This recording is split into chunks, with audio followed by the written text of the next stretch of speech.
Hello friends, English learning class में आपका स्वागत है। ये वीडियो उन बच्चों के लिए बहुत महत्वपूर्ण है जो इंग्लिश में कमज़ोर हैं। तो इस वीडियो के माध्यम से हम सिखाएंगे आपको इंग्लिश को पढ़ना, लिखना और बोलना। तो इसके लिए सबसे पहले इंग्लिश के यानी अंग्रेजी भाषा के जो वर्णमाला है उसका ज्ञान होना परम आवश्यक है। ये स्वर और व्यंजन, तो किसी भी भाषा को सीखने के लिए उनके स्वर और व्यंजन का ज्ञान होना बहुत आवश्यक है, क्योंकि ये इस भाषा के स्तंभ होते हैं।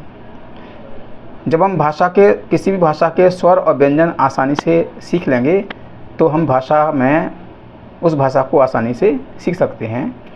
तो अंग्रेजी में 5 स्वर यानी वर्ण होते हैं जिन्हें कहते हैं vowel. A, E, I, O, you, ये 5 वोवेल होते हैं और 21 व्यंजन वर्ण यानी कॉन्सोनेंट होते हैं जो इस प्रकार हैं: B, C, D, F, G, H,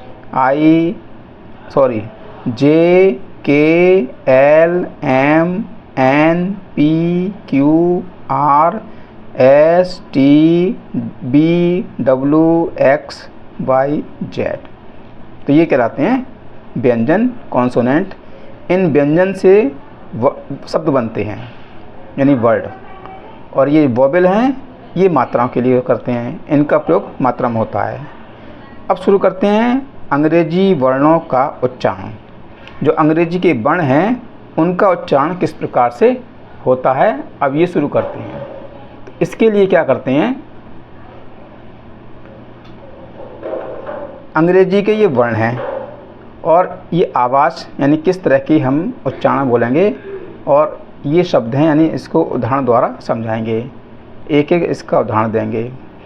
तो अंग्रेजी में इसे बोलते हैं ए, लेकिन जब इसका प्रयोग हम शब्द में करते हैं तो ये इसके उच्चारण यानी आवाज़ होती हैं अलग अलग। जैसे ए के लिए आता है आ, जो ए की मात्रा है वो आ के लिए होती है। और इसका एक एग्जाम्पल लेते हैं, जैसे कार, तो आ गया कार में, जब कार बोल रहे हैं तो आ की आवाज़ आ रही है, आ की ध्वनि आ रही है। और दूसरा होता है ए की मात्रा के लिए ए, यानी इस तरह से ए की मात्रा। जैसे एक एग्जाम्पल लेते हैं WAY, ये वे बोलते हैं इसको, तो वे में ए की आवाज़ आ रही है। और एक फिर होता है ए, इसका प्रयोग ए के लिए भी करते हैं। ए का मतलब है 2 मात्राएं, ए की मात्रा। तो इसका एक एग्जाम्पल लेते हैं MAN, इसको बोलेंगे मैन, इसमें ए की आवाज़ आ रही है। तो इस प्रकार से अंग्रेजी में जो ए है उसकी आवाज़ अलग अलग 3 प्रकार से हम कर सकते हैं। तो ये इनकी मात्राएं हो जाएंगी। अब दूसरा शुरू होता है बी, अगर अलग लिखेंगे तो उसको बोलेंगे बी, और जब बी का प्रयोग हम शब्दों में करेंगे तो उसका होता है बा। एक लेंगे इसका उदाहरण एग्जाम्पल, तो जैसे BOOK, ये हो गया बुक, इस तरह से। तो ये बा आ गया, इसमें बा की आवाज़ आ गई।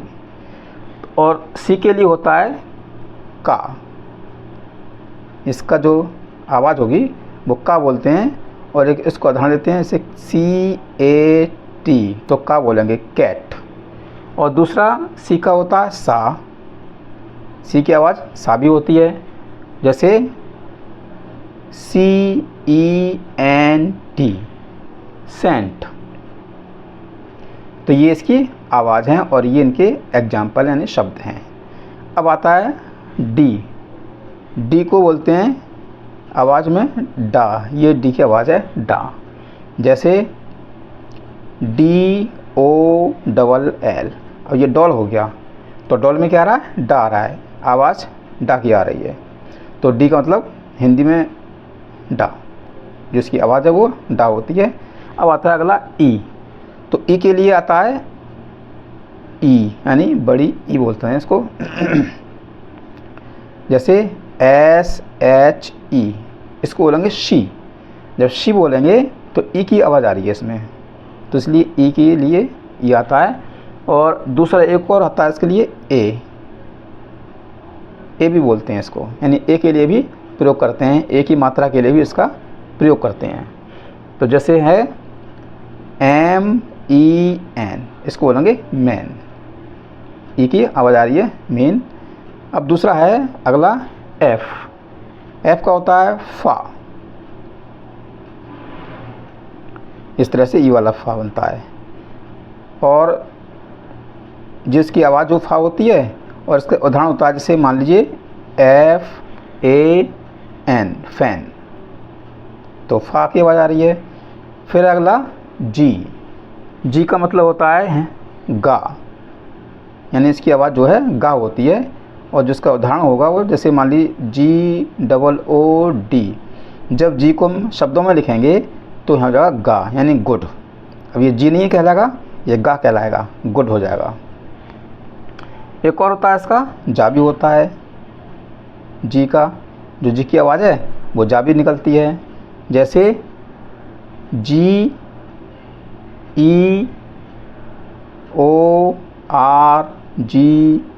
जॉर्ज, तो इसमें जा की आवाज़ निकल रही है। लिखा हमने जी है लेकिन आवाज़ किसकी निकल रही है, जा की। कभी कभी जी की आवाज़ जा भी होती है, जॉर्ज। और फिर एच को देखते हैं। एच का होता है हा, एच की आवाज़ हा आती है। जैसे मान लीजिए HEN हैन, जब हैन बोल रहे हैं तो एच की आवाज़ हा आ रही है। फिर है आई के लिए आता है ई, इस तरह से। अब उसका उदाहरण लेते हैं INK इंक, जब इंक बोलेंगे तो इसमें ई की आवाज़ आ रही है। और दूसरा होता है आई के लिए आई, इस तरह भी हम लिखते हैं आई। मान लीजिए KIND काइंड, तो जब काइंड बोल रहे हैं तो उसमें आई की आवाज़ आ रही है। अब जे के लिए होता है जा, जैसे JOKER जोकर, जब हम इसको शब्द में बोलेंगे तो जे का मतलब हो जाएगा जा, जोकर। ऐसी के की आवाज़ होती है का, जैसे KICK किक। अब जब के को हम शब्द में बोलेंगे तो जब किक यानी का की आवाज़ आ रही है। तो इस प्रकार से मुझे आशा है कि ये आपकी समझ में आ रहे होंगे। अब आगे लेते हैं, हमारा अगला है ये शब्द, हमारा अगला है एल का मतलब होता है ला, इसको हम लिखेंगे ला की आवाज़ आती है। जैसे LION लाइन, जब हम एल को शब्द में लिखेंगे तो एल का मतलब हो जाएगा ला, इसके बाद ला होगी और ये कहेगा लॉइन। जब लॉइन बोल रहे हैं तो एल में ला की आवाज़ आ रही है। और एम का होता है आवाज़ एम, यानी कि माँ। जब हम एम बोलेंगे तो इसकी आवाज़ निकलेगी माँ। और इसका एक उदाहरण लेते हैं, जैसे MAN मैन, जब मैन बोलेंगे तो एम की आवाज़ माँ आएगी। और एन का होता है ना, जैसे मान लीजिए NOSE नोज़, जब हम नोज़ लिखेंगे तो एन की आवाज़ हो जाएगी ना, और ओ की आवाज़ होती है ओ, इस तरह से ओ, जैसे OUR आवर, तो उसमें आ रही है ओ की आवाज़। और एक होता है दूसरा ओ की आवाज़ भी आती है ओ के लिए, जैसे OPEN ओपन। तो इस प्रकार से ओ की आवाज़ इस तरह से ओ आती है। और पी की आवाज़ निकलती है पा, और जब पी को हम शब्द में लिखेंगे तो पा की आवाज़ आएगी, जैसे POST पोस्ट, जब पोस्ट बोलेंगे तो पी की आवाज़ पाएगी। और क्यू के लिए होता है क्यू, यानी कि का, इसकी आवाज़ निकलती है का। जैसे मान लीजिए QUICK, ये क्विक है, जब क्विक बोलेंगे तो क्यू की आवाज़ जो है का निकलती है। और आर की आवाज़ आती है रा, जैसे आर ए टी रैट। जब आर को हम शब्द में लिखेंगे तो आर की आवाज़ हो जाएगी रा, रैट। जब रैट बोल रहे हैं तो आर की आवाज़ रा निकल रही है। उसके बाद आता है आपका एस, और एस की आवाज़ होती है सा, जैसे एस यू एन। जब हम एस को शब्द में लिखेंगे तो इसकी आवाज़ हो जाएगी सा, यानी सन। तो एस की आवाज़ हो गई सा। इस तरह से इनकी आवाज़ होती हैं। अब अगला है टी। टी की आवाज़ होती है टा, टी ओ पी। जब हम टी को शब्द में लिखेंगे तो टी की आवाज़ हो जाएगी टा, यानी टॉप। और यू की आवाज़ होती है आ, ह्रस्व में आ, यानी छोटा आ कह सकते हैं इसको। जैसे यू पी, तो ये हो गया अप, यानी इस तरह से अप, ये अप हो गया। तो यू की आवाज़ हो गई आ। और दूसरा होती है यू की आवाज़ ऊ, यानी कि बड़ा ऊ, यहाँ लिख देते हैं इस तरह से। यू की आवाज़ जो है ऊ के लिए भी लगाते हैं, जैसे S L A S A L, थोड़ी मिस्टेक हो रही है, S A L U T E, ये हो गया आपका सैल्यूट। तो जब सैल्यूट लिखेंगे तो उसमें ऊ की आवाज़ आ रही है, ये यू आ गया, यू के लिए ऊ की आवाज़ आ रही है सैल्यूट। और बी के लिए होता है वाह, बाकी आवाज़ आती है जैसे बी ए एन, वैन। जब वैन लिखेंगे तो ये बी जो है बाकी आवाज़ निकालेगा। और डब्लू, डब्लू के लिए होती है वाह, जैसे डब्लू ए एल के। जब डब्लू को हम शब्दों में लिखेंगे तो डब्लू की आवाज़ हो जाएगी वाह, जैसे वाक। तो ये वाक पढ़ेंगे इसको, डब्लू की आवाज़ वाह आ रही है। और एक्स की होती है एक्स, जैसे इसको एक्स ही रहता है, एक्स की आवाज़ एक्स रहती है, X R A Y, x-ray. जब एक्सरे को लिखेंगे तो इसकी आवाज़ जो है एक्स निकलेगी। और बाई की आवाज़ होती है या, जैसे Y O U N G, young. जब बाई को हम शब्द में प्रयोग करेंगे तो बाई की आवाज़ हो जाएगी या, यंग। और होती है आई, बाई के लिए आई की भी होती है आवाज़, जैसे एम बाई, तो ये हो गया माई। अब यहाँ जो बाई है उसकी आवाज़ हो गई आई। अब जेड, जेड की आवाज़ होती है जा, इस तरह से ये वाला जा, Z E B R A, zebra. तो यहाँ हम जेड को शब्द में प्रयोग करेंगे तो इसका आवाज़ आ जाएगी जा, ज़ेबरा। तो इस प्रकार से मुझे आशा है कि ये आपकी समझ में आ चुके होंगे। तो ये हैं इनके वर्ण और उनके उच्चारण। अब समझते हैं एक आगे महत्वपूर्ण बिंदु होंगे आपके। इंग्लिश में यानी अंग्रेजी में दो प्रकार के वर्ण होते हैं, छोटे और बड़े। तो छोटे और बड़े दोनों प्रकार के वर्णों का प्रयोग किया जाता है, दोनों प्रकार के वर्ड का प्रयोग करते हैं। अब छोटे का प्रयोग करते हैं किसी भी शब्द के बीच में या पहले, लेकिन जो बड़े वर्ड हैं उनके कहाँ करते हैं ये समझ लीजिए। बड़े यानी कैपिटल, कैपिटल वर्णों का प्रयोग करने के लिए ये निम्नलिखित नियम दे रखे हैं। पहला नियम क्या है, प्रत्येक वाक्य का पहला अक्षर कैपिटल लेटर में लिखा जाता है। अब इन बातों का आप ध्यान रखेंगे कि बड़े अक्षर जो होते हैं उनका प्रयोग कहाँ कहाँ करते हैं। तो सबसे पहले हम याद रखेंगे बड़े अक्षर का प्रयोग प्रत्येक वाक्य का पहला अक्षर लिखते हैं। जैसे मान लीजिए हम लिखेंगे दिस में, तो टी आएगा बड़ी ABCD का, दिस इज ए गॉड, ये इस प्रकार से। तो ये हमारा सेंटेंस है यानी वाक्य है। तो वाक्य का जो पहला वर्ड है, जो पहला अक्षर है, वो बड़ी ABCD का हो गया, यानी बड़ा अक्षर हो गया, कैपिटल का हो गया। क्लियर हो गया। अब नंबर 2 क्या होता है किसी व्यक्तिवाचक संज्ञा का पहला अक्षर, कोई भी व्यक्तिवाचक संज्ञा होगी उसमें हम पहला अक्षर बड़े अक्षर में लिखेंगे, यानी कैपिटल लेटर में लिखेंगे। मान लीजिए राम, राम क्या है, व्यक्तिवाचक है, तो आर बनेगा कैपिटल लेटर में। किसे कहते हैं व्यक्तिवाचक?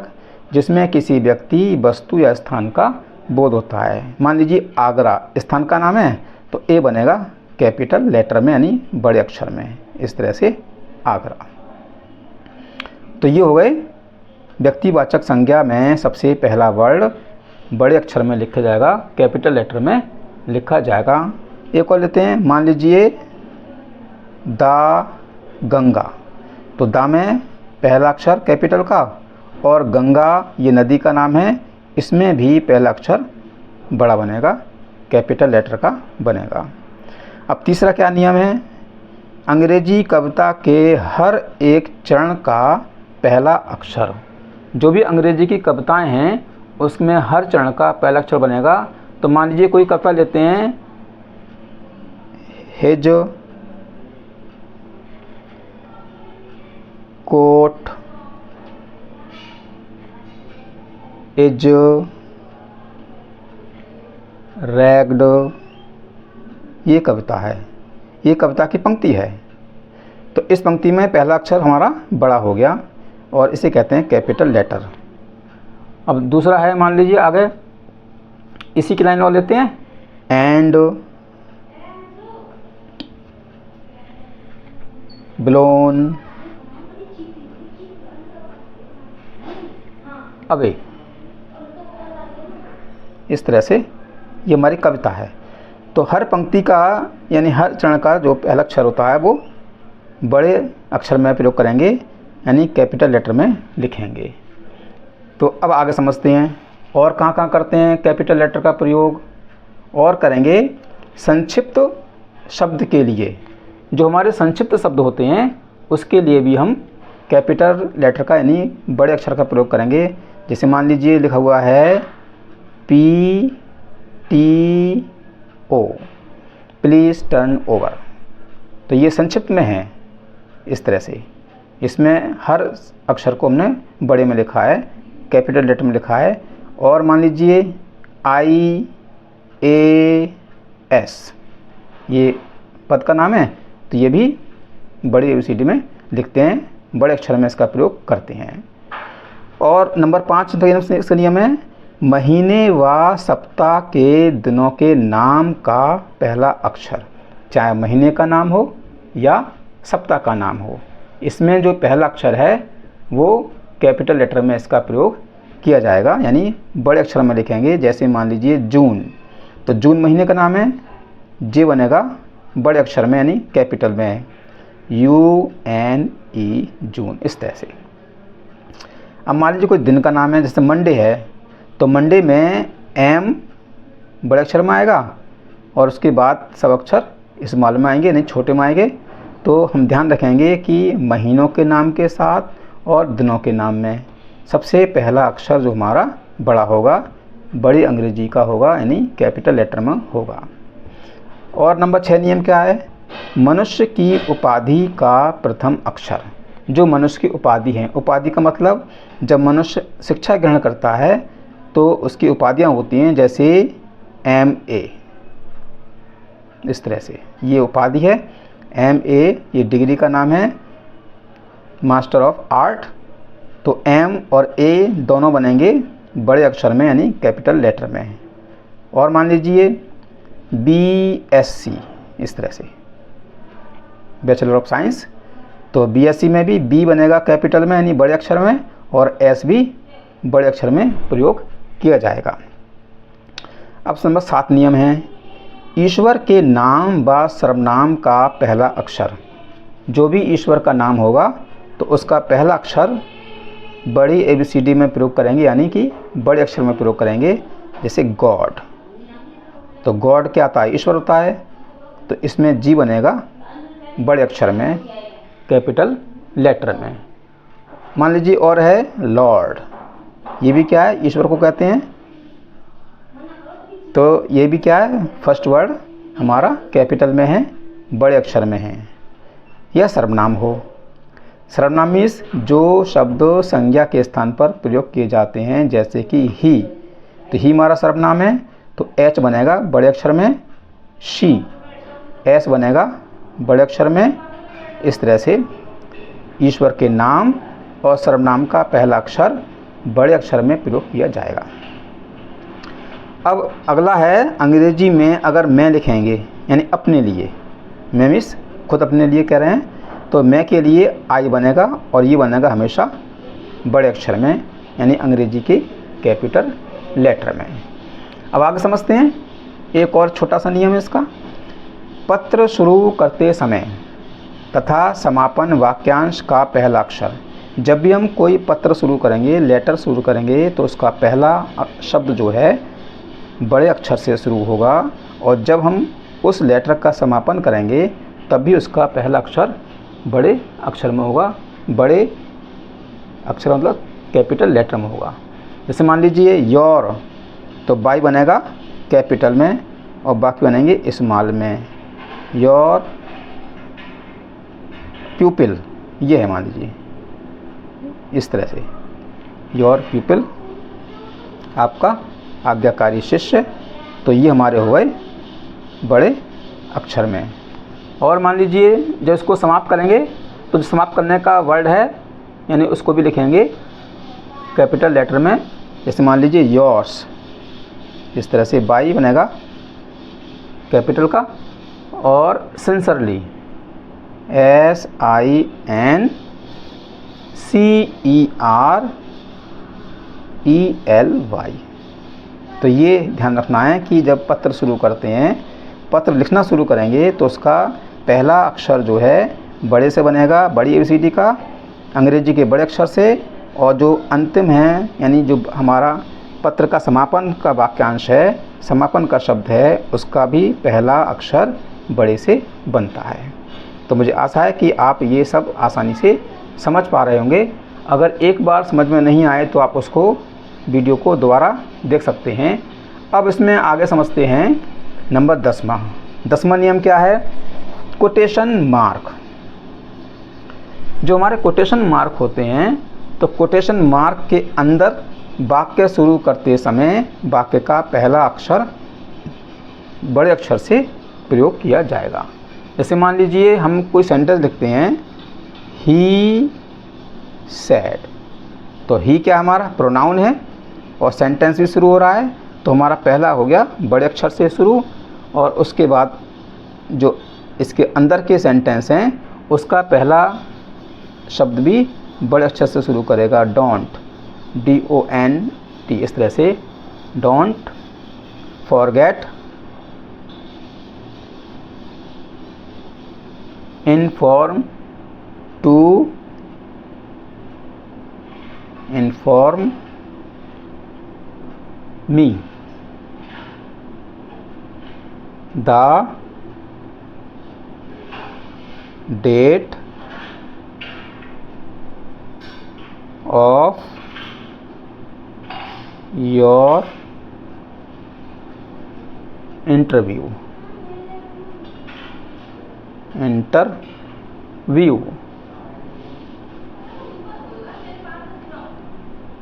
और इन्वर्टेड कॉमा बंद। तो इस प्रकार से ये इसके कुछ महत्वपूर्ण नियम हैं। अब इसके कुछ महत्वपूर्ण बिंदु हैं, महत्वपूर्ण तथ्य हैं, जिनको समझना बहुत आवश्यक है और इनको आप याद रखेंगे। क्या याद रखेंगे? नंबर फर्स्ट है, का के लिए अंग्रेजी में कौन कौन से वर्ड आते हैं ये ध्यान रखना है। सी आता है, के आता है और क्यू आता है, ये आप ध्यान रखेंगे। का के लिए अंग्रेजी में सी, के और क्यू वर्ण आते हैं। इन वर्णों में हम का की ध्वनि आती है, यानी का की आवाज़ आती है। और कहीं कहीं का के लिए सी के भी आता है। सी के कहाँ आता है? सी के, जैसे मान लीजिए एक एग्जाम्पल है ब्लॉक, BLOCK, तो जो हमारा सी के है इसमें का की आवाज़ आ रही है। हम बोले ब्लॉक, तो इस सी के में का की आवाज़ आ रही है, तो कहीं कहीं सी के में भी हम का की आवाज़ आती है। और सा भी उच्चारण होता है, यानी सा भी बोलते हैं, इसमें उच्चारण सा भी होता है। जैसे सी ए एस ई, ये हो गया सीज। अब शुरू करा हमने सी से, जबकि सी तो का के लिए आता है, लेकिन यहाँ अब सी का मतलब यानी सी की आवाज़ का नहीं आएगी बल्कि सा आएगी, दे रखा है सा। तो कीज, इस तरह से भी हम कहीं कहीं जो सी होता है वो सा की जगह यानी सा की आवाज़ भी उसका उच्चारण हो सकता है। अब अगला है गा, इसको सीधा कर लेते हैं। गा के लिए अधिकांशतः जी का प्रयोग करते हैं, गा के लिए जी आता है। जैसे मान लीजिए गुड, तो हम जी लिखेंगे, जी डबल ओ डी गुड, तो जी क्या हमारे से जी है, लेकिन यहाँ हिंदी में उच्चारण क्या होगा उसका, गा होगा, तो जी से बन गया गा। और जा, कहीं कहीं जा के लिए भी इसका प्रयोग करते हैं, जी का प्रयोग जा के लिए भी करते हैं। जैसे ये है जर्म, GERM, जर्म या जैम। अब ये जर्म लिखा है हमने, है तो जी, लेकिन इसका उच्चारण गा ना होकर जा आ गया, जर्म। पर कई बार जा के लिए जी भी आता है, ये इस तरह से हमने इस एग्जाम्पल से स्पष्ट कर दिया है। अब अगला नंबर 3 है, बा के लिए अंग्रेजी में बी या डब्लू, ये 2 वर्ड आते हैं। वा के लिए बी आ सकता है या डब्लू आ सकता है। जैसे VERY, ये है बेरी, अब इसमें वी आ गया। और एक और उदाहरण हो सकता है, दूसरा लेते हैं WALL, दूसरा ये हो गया वॉल। तो वॉल में भी जैसे ये है हमारा वॉल, इसमें भी क्या है, वा की आवाज़ आ रही है, वॉल है तो डब्लू, लेकिन आवाज़ किसकी आ रही है, वा की आ रही है। उसी प्रकार ये लिखा है वी वेरी, आवाज़ किसकी आ रही है, बा की आ रही है। तो बाकी आवाज़ में जो है बी या डब्लू दोनों में हम बाकी आवाज़ का प्रयोग करते हैं, यानी इसमें बाकी आवाज़ आती है। अब फा के लिए क्या होता है, एफ़ का प्रयोग करते हैं, फा एफ़ का प्रयोग करते हैं। और कहीं कहीं PH का प्रयोग करते हैं फा के लिए, एफ और PH, ये फा के लिए प्रयोग किया जाता है। जैसे ये लिखा हमने फ्रूट, FRUIT, फ्रूट, तो ये फा है, इसमें यानी एफ है, फा की आवाज़ आ रही है, तो ये हो गया फ्रूट। और दूसरा लेते हैं, जैसे मान लीजिए फिलॉसफी, तो ये आएगा PH, PHILOSOPHY। अब इसमें क्या है, PS से शुरू हो रहा है, लेकिन इसकी आवाज़ फा है, फिलॉसफी। तो इस प्रकार से मुझे आशा है कि ये वीडियो आपके लिए अच्छा लगा होगा। अगर आप चैनल पर नए हैं तो चैनल को सब्सक्राइब कीजिएगा, वीडियो को लाइक कीजिए और अपने साथियों में शेयर जरूर कीजिएगा, जिससे कि कमज़ोर वर्ग के जो बच्चे हैं जिसमें इंग्लिश बहुत कम आती है, वो इनको सीखकर अपनी अंग्रेजी को अच्छा बना सकते हैं, अंग्रेजी को आसानी से पढ़ सकते हैं, लिख सकते हैं और बोल भी सकते हैं, लेकिन इनके लिए अभ्यास की आवश्यकता है। अब कर देंगे इसके बाद नंबर 3 पार्ट, यानी भाग 3, और भाग 3 में सिखाएंगे आपको अंग्रेजी स्वर के उच्चारण। इसमें दोनों थे, वर्ण भी थे, और वर्ण में स्वर और व्यंजन दोनों थे, लेकिन अगला जो भाग होगा वो केवल स्वर का उच्चारण होगा, जिसमें आप मात्राओं का ज्ञान सीखेंगे, और मात्राओं के ज्ञान होने के बाद शब्द बनाने आपको आसानी से आ जाएंगे। तो चलिए मिलते हैं अगली वीडियो में, तब तक के लिए नमस्कार।